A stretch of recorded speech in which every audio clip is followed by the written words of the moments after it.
18 ফেব্রুয়ারি দেহত্যাগ করেছেন জৈন ধর্মের মহাগুরু সন্তু আচার্য শ্রী বিদ্যাসাগরজি মহারাজ। তাঁকে শ্রদ্ধা জানাতে স্মরণ সভার আয়োজন। রবিবার বেলগাছিয়ার জৈন মন্দিরে এই অনুষ্ঠানের আয়োজন করা হয়। দেশের বিভিন্ন প্রান্ত থেকে জৈন ধর্মাবলম্বীরা এই স্মরণ সভায় হাজির হয়েছিলেন। বিশ্বজুড়ে শান্তির বার্তা দিয়েছিলেন বিদ্যাসাগরজি। তাঁর দেখানো পথেই চলবেন জানালেন ভক্তরা।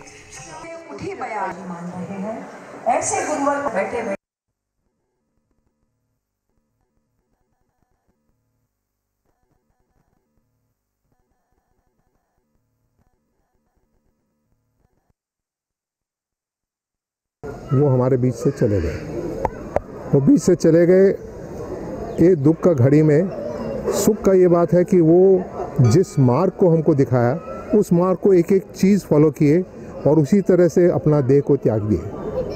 देह को त्यागना बहुत बड़ी बात है। धीरे धीरे आहार को कम किया, पानी कम किया और 3 दिन लास्ट में फास्ट किए और फास्ट करके एकदम शांति से गए। जो कि हमारा उत्कृष्ट देवलोक गमन होता है वो इसी तरीके से होता है। जैन कम्युनिटीर सबथेके बड़ो संत जे लास्ट हंड्रेड्स ऑफ ईयरे অত বড় সন্ত হয়নি, যাকে পুরো ওয়ার্ল্ড জৈন কমিউনিটি ওনাকে ফলো করতো।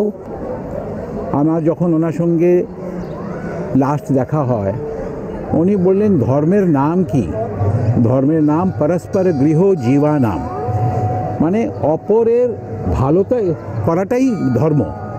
আর সেটাকে উনি লক্ষ্য করে হাতকারঘা, কটেজ ইন্ডাস্ট্রি, হ্যান্ডলুম, সেটা দেশে অনেকগুলো স্থানে উনি স্থাপিত করলেন। আজ বেলগাছিয়া মন্দিরে যেখানে আপনারা দাঁড়িয়ে আছেন, ঠিক 1-1.5 বছর আগে এখানে আমাদের মাননীয় মুখ্যমন্ত্রী এখানে এসেছিলেন। উনি প্রেরণাতে আমরা অনেক ধার্মিক অনুষ্ঠান এখানে করেছি।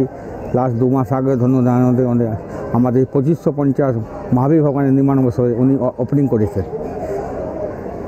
যে গুরুকে দিয়ে উনি ওপেনিং করেছিলেন ওনারই গুরু আচার্য শ্রী বিদ্যাসাগরজি দেবলোক 18 তারিখে হয়েছে।